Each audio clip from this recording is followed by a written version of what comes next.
एक अवतार श्री हनुमान जी महाराज। हनुमान जी महाराज को 3 तरह की माला समर्पित होती है। एक आंकड़े के पत्ते की, दूसरी बेलपत्र के पत्ते की, तीसरी पीपल के पत्ते की। ये 3 तरह की माला जब शंकर हनुमान जी महाराज को समर्पित होती है। आंकड़े की माला महाराज, आंकड़े के पत्ते की जो माला होती है, ये माला कार्य की सिद्धि के लिए होती है। इसमें एक एक आंकड़े के पत्ते पर सीताराम लिखा जाता है। मात्र एक पत्ता ऐसा होता है जिस पत्ते पर सीताराम नहीं लिखा जाता। 108 पत्ते में से एक पत्ता, बस उस पत्ते को हथेली में रखकर उल्टा हाथ आपको रखना है और अपनी कामना कर कर उस पत्ते को बांध देना है। ये जरूरी नहीं है कि 25 के बाद बांधो, 50 के बाद बांधो या 100 के बाद बांधो, आपकी मर्जी पड़े। उस खाली पत्ते को कहीं पर भी बांध दीजिए और उस माला को अपनी कामना कर कर श्री हनुमान जी महाराज को समर्पित कर दीजिए। माला जब हनुमान जी को चढ़ जाए तब एक घी का और एक तेल का दिया हनुमान जी के सम्मुख में लंबी बाती का लगा देना है महाराज। एक घी का, एक तेल, और अपनी कामना कर कर आप आ जाइए। आपकी वो कामना 2.5 महीना या 3 महीना, इससे ज्यादा नहीं जाएगा, वो कामना बाबा पूरी करेगा। क्योंकि शिव और हनुमान ये सब एक ही स्वरूप है। अगर व्यक्ति के जीवन में बहुत भारी रोग हो गया है, बहुत ज्यादा कष्ट हो गया है, कैंसर जैसी बीमारी भी अगर उसको घेर ली है और किडनी लीवर सब बेकार हो गया, तो निवेदन है पीपल के पत्ते की माला बनवाओ, 108 पत्ते की, और हनुमान चालीसा का हर पत्ते पर स्मरण करिए महाराज। आप हनुमान चालीसा पढ़ते जाओ, माला में गांठ लगाते जाइए, और वो माला जो व्यक्ति कैंसर से पीड़ित है, हाथ का स्पर्श कराइए और शंकर को चढ़ाइए। केवल अष्टमी तिथि के दिन ये माला समर्पित होना चाहिए, शुक्ल पक्ष की अष्टमी के दिन। आप 2 या 3 अष्टमी को कर कर देखिए, अपने आप दवाई लगना प्रारंभ होगी। कैंसर जैसा रोग भी धीरे धीरे समाप्ति पर आएगा महाराज। पर करना शुक्ल पक्ष की अष्टमी को ही महाराज। कोई बच्चा एग्जाम में बैठ रहा है, सीए की पढ़ाई कर रहा है, कोई बहुत बड़े एग्जाम में बैठा, पास हो ही नहीं रहा, बहुत हार गया, बेलपत्र की माला चढ़ाई। पर बेलपत्र की जो माला है वो केवल प्रदोष पर चढ़ती है श्री हनुमान जी महाराज। आप बेलपत्र की माला चढ़ाओ, 108 बेलपत्र आप श्री शिवाय नमस्तुभ्यम मंत्र का जाप कर कर गांठ लगाकर भगवान श्री हनुमान जी महाराज के सामने पहुंचकर माला को सीधी रखकर, जो व्यक्ति एग्जाम में बैठ रहा है, नौकरी के लिए, अन्य पढ़ाई के लिए, अगर कंपटीशन एग्जाम में भी बैठ रहा है, तो माला को हनुमान जी महाराज, और हनुमान जी कौन से होना चाहिए? पूर्वमुखी। हनुमान दक्षिण मुखी नहीं चाहिए, पूर्व में जिन हनुमान जी का मुख हो वो माला ऐसी समर्पित कर कर हनुमान चालीसा का पाठ कर कर 3 बार स्मरण कर कर माला श्री हनुमान जी को पहना दीजिए। ऐसा कोई एग्जाम नहीं जिसमें से आप निकल ना पाए महाराज, पर करना आपको पड़ेगा। प्रदोष का दिन होना चाहिए, प्रदोष के दिन भगवान, और प्रयास जहां तक हो सके प्रदोष काल में अगर चढ़ाएंगे तो ज्यादा फलदायी रहेगा प्रदोष। और कई लोग तो ऐसे, उनको आज तक हनुमान चालीसा पढ़ना नहीं है, आज तक कोई चालीसा, चाहे गायत्री चालीसा हो, लक्ष्मी चालीसा हो, शिव चालीसा हो, पढ़ना ही नहीं आती, बस बैठ गए भगवान के सामने और पढ़ लिया आसन लगा के। नहीं नहीं नहीं, चालीसा पढ़ने का भी एक नियम है। अगर कोई लक्ष्य लेकर पढ़ रहे हो तो उसका एक नियम है। पूरी जिंदगी पढ़ते रहोगे तो भगवान की प्राप्ति नहीं है, पर लक्ष्य लेकर अगर पढ़ा है, आसन से जिस भगवान की चालीसा पढ़ रहे हो उसकी मूर्ति या उसका फोटो आपके सामने होना चाहिए। एक घी का दिया, अगर हनुमान चालीसा पढ़ रहे हो तो या तो घी का दिया जलाओ, वो भी गाय के घी का हो, भैंस के घी का मत जलाना। हनुमान जी कभी प्रकट नहीं होंगे भैंस के घी से। घी का दिया लगाइए अगर चालीसा का पाठ कर रहे हो हनुमान जी का। और बहुत ज्यादा संकट है, बहुत ज्यादा परेशानी है, तो हनुमान चालीसा का पाठ करो तो तिल्ली के तेल का दिया लगाओ, काली तिल के तेल का दिया, तिल का तेल का दिया हनुमान जी के सामने आसन बिछाकर। बहुत तकलीफ है तो 3 पाठ प्रतिदिन करो, और एक आसन से जितने समय, 9 बजे अगर आप बैठते हो पाठ करने तो 9 बजे ही बैठना। 11 दिन तक प्रतिदिन 3 पाठ रोज करो। एक पानी का लोटा, कलश, तांबे का जल अर्थात तांबे का लोटा हो, स्टील का लोटा हो, तुम्हारे पास जो कलश हो, उसमें जल भरकर एक सिक्का उसमें पटक कर, एक लौंग पटक कर प्लेट से ढक कर रख दो और प्रतिदिन बस टाइम पर बैठकर पाठ करो। 11 दिन पूर्ण होंगे, जिस कामना से आपने पाठ करा है, बस वो सिक्का, वो लौंग कलश में से निकाल लो, जल का आचमन करो और जिस काम के लिए करा है वो जल उस प्रयोग में ले लो। उस प्रयोग, किसी से बात करने जाना है तो वो जल पी कर जाइए, कोई से हाथ मिलाना है तो वो सिक्का, वो लौंग अपने हाथ में रखिए, अपने साथ रखिए। कई लोग कहते हैं हम तो बहुत दिनों से हनुमान चालीसा पढ़ रहे हैं, हम बहुत समय से राम रक्षा स्तोत्र का पाठ कर रहे हैं, हम बहुत समय से ये कर, अरे तो उसको नियम से तो करो।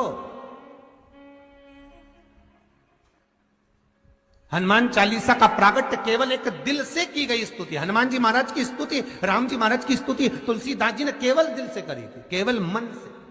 और ये नहीं कहते कि हनुमान चालीसा पढ़ोगे तभी भगवान, नहीं नहीं, आप दिल से अगर भगवान को पुकार लीजिए, आप दिल से पुकारो उसको, वो आएगा। नियम है महाराज, बहुत ध्यान दीजिएगा। पंचमुखी हनुमान का एक स्मरण, पंचमुखी हनुमान का एक भाव।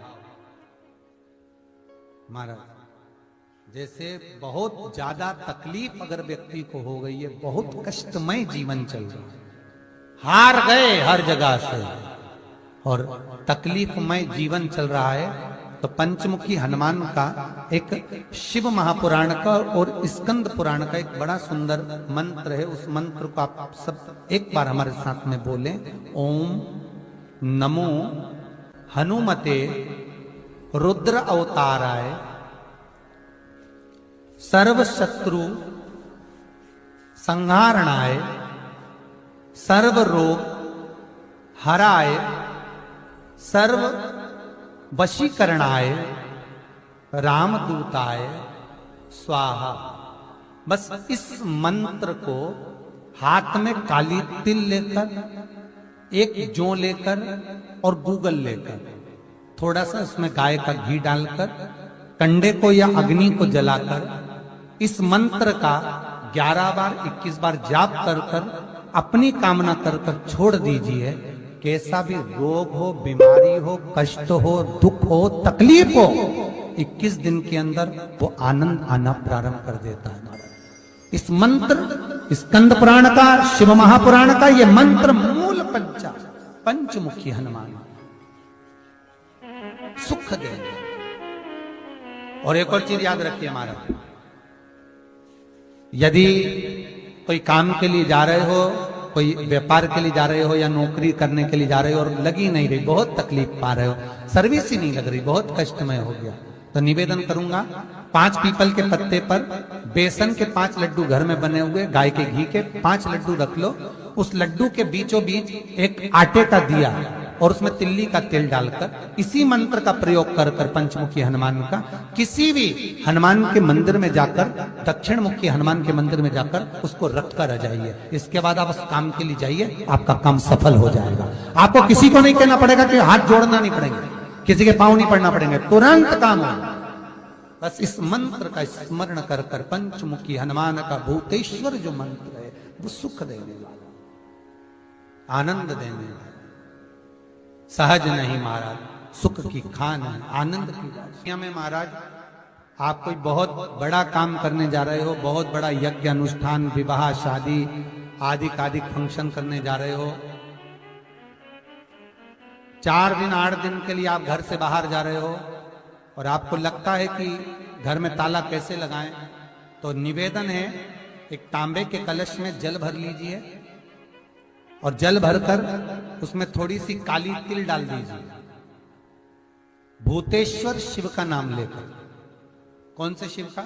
भूतेश्वर, शमशानवासी भूतेश्वर शिव का नाम लेकर काली तिल डाल दीजिए, कलश को प्लेट से ढक दीजिए, घर के किसी भी भाग में उसको रख दीजिए। उसके बाद आप चले जाओ। किसी की सामर्थ्यता नहीं है कि उस घर में कोई पांव रखे, किसी की सामर्थ्यता नहीं है। और अगर कोई भूले से पांव भी रख दिया तो 22 दिन या 21 दिन के अंदर उसको, जैसे लोगों को हवा आती है, बस उसको चक्कर आना चालू हुआ, बाल खोल खोल के घुमा मिलेगा। शास्त्र प्रमाण करता है हमारा भूतेश्वर शिव। ये कलश जो होता है ना, जल का जो पात्र होता है, ये साधारण नहीं होता, सहज नहीं होता महाराज। जैसे आज आपने मेरी लाज रखी, रक्षा करी और किसी को आने नहीं दिया, विनती स्वीकार करना। आपका जल पात्र भूतेश्वर के नाम से काली तिल से जहां रखा जाए उस ग्रह में कोई प्रवेश ना कर पाए। शिव जी ने वचन दे दिया, मेरी चंडियां 64 योगनियां, डाकनी, पिशाचनी, चुड़ैल और भूत इस कलश के विराजमान होते ही सर्वस्व फैल जाते हैं, फिर अंदर कोई नहीं आ सकता, भीतर प्रवेश नहीं हो सकता। लगे तो उन्होंने हनुमान जी से कहा कि तुम क्या चाहते हो? हनुमान जी बोले मेरे को जाना है, क्योंकि जहां राम वहां हनुमान। हनुमान जी जब कहने लगे कि मेरे को जाना है, तो राम जी महाराज बोले नहीं नहीं हनुमान, तुझे सबसे ज्यादा प्रिय क्या है? तो कह राम। तो हनुमान तू कह रहा है सबसे ज्यादा प्रिय है राम प्रिय है, तो एक बार जिस समय देवऋषि नारद का अपमान हुआ, विश्वामित्र बाबा का अपमान हुआ, उस समय पर एक राजा ने जब अपमान करा तो तूने उसको राम नाम लिखकर एक जगह पर बिठा दिया और कहा कि तू राम नाम जपते रहे। उसने राम नाम जपा। तब हनुमान याद कर, मेरे सम्मुख में तू खड़ा था और युद्ध होने वाला था, तो तूने क्या कहा था? प्रभु आप इसको मार नहीं सकते क्योंकि ये आपका नाम ले रहा है। राम से बड़ा होता है राम का नाम, आप इसे मार नहीं सकते। तब आपने ये संवाद कहा था, हनुमान बता तेरी प्रियता क्या है? हनुमान जी कहते हैं प्रभु आपने मुझे जगा दिया, क्योंकि मुझे श्राप ये मिला था कि तू जागेगा किसी की जगाने पर, आपने मुझे जगा दिया, इसलिए है नाथ अब मैं जाना नहीं चाहता, सत्संग करना चाहता।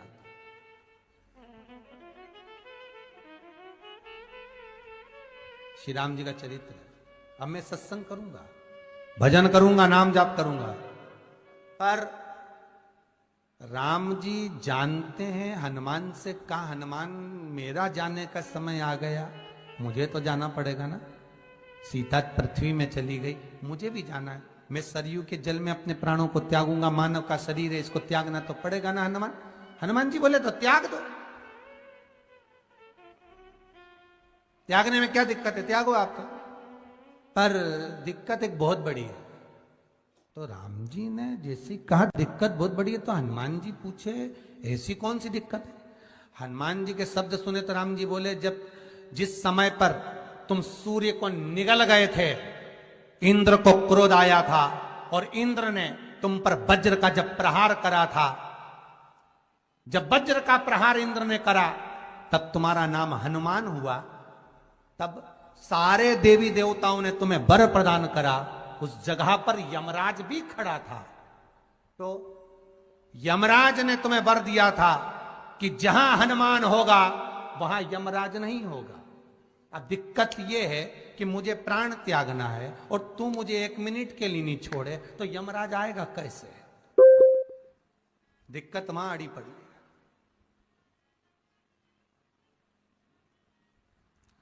हनुमान जी मुस्कुरा के बोले राम जी महाराज से, प्रभु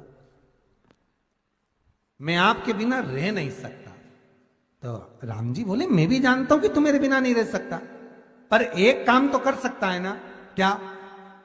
मैं अगर कोई काम बताऊंगा तो तू करेगा कि नहीं करेगा? हनुमान जी बोले आपका काम और मैं ना करूं, ऐसा कभी हुआ है? जरूर करूंगा। ठीक है, बस अब राम जी महाराज ने सोच लिया कि हनुमान को जाने से पहले काम पर लगाना। अब वो कौन सा काम था? बोलो रे भाई।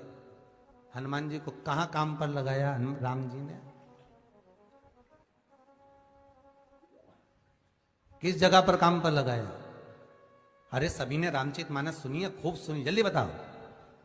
राम जी महाराज ने प्राण त्यागते समय, सरयू जी में प्राणों को देते समय, राम जी ने हनुमान जी को किस काम में लगाया था? कि राम जी ने अपने हाथ की एक मुद्रिका जिस पे राम लिखा हुआ था, वो मुद्रिका एक अयोध्या की एक सरंग में जमीन में डाल दिया और हनुमान से कहा जा जरा ढूंढ के लेके आ, मैं अभी घूम कर आया। और हनुमान जी तलातल रसातल भूमि के नीचे पताल में चले गए उस मुद्रिका को ढूंढने के लिए जिस पे राम लिखा है। और हनुमान जी पूछते भी जा रहे राम कहाँ है, राम की मुद्रिका पड़ी थी, राम की अंगूठी है। अब राम का ही सत्संग करते करते जा रहे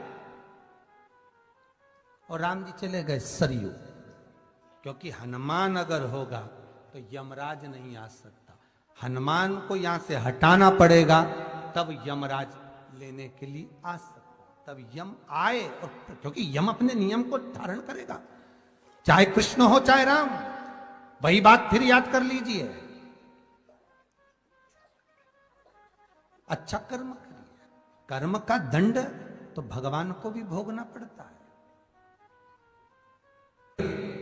अगर कोई अदालत में केस चल रहा है, बहुत बड़ी समस्या में आप पड़ गए, बहुत बड़ा टेंशन बिल्कुल आकर खड़ा हो गया है, तो चंदन, एक लाल चंदन बाजार में मिलता है, पूजन वालों के यहां पूछना, लाल चंदन आता है।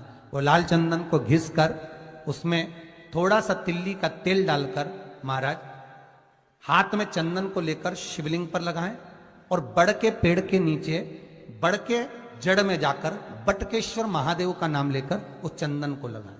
उसी चंदन का हाथ किसी रुमाल पर लगा लीजिए और उस रुमाल को जेब में रखकर कोई बहुत ज्यादा दिक्कत और परेशानी है उस स्थान पर उसको लेकर बैठ जाइए। मन को भी शांति होगी, कार्य भी सफल होगा और सफलता प्राप्त होगी। बस तुमरुका जी का नाम का उसमें स्मरण करना है, कोई सहज नाम नहीं है। फिर निवेदन करूंगा, नारी अगर बच्चे को जन्म देती है और बच्चा 4 महीना 6 महीने तक गर्भ में रहता है, उसके बाद अवर्षण हो जाता है, तो एक नारियल पर श्रीफल पर स्त्री के हाइट की मोली, मोली मतलब नाड़ा जो हाथ में बांधते हैं लच्छा, उसको नाप लीजिए और तुमरुका जी का नाम लेकर उस नारियल पर लपेट कर अपना नाम और गोत्र बोलकर शंकर जी के शिवलिंग के पास में जो जलाधारी होती है चारों तरफ शिवलिंग के पास में वहां रख दीजिए।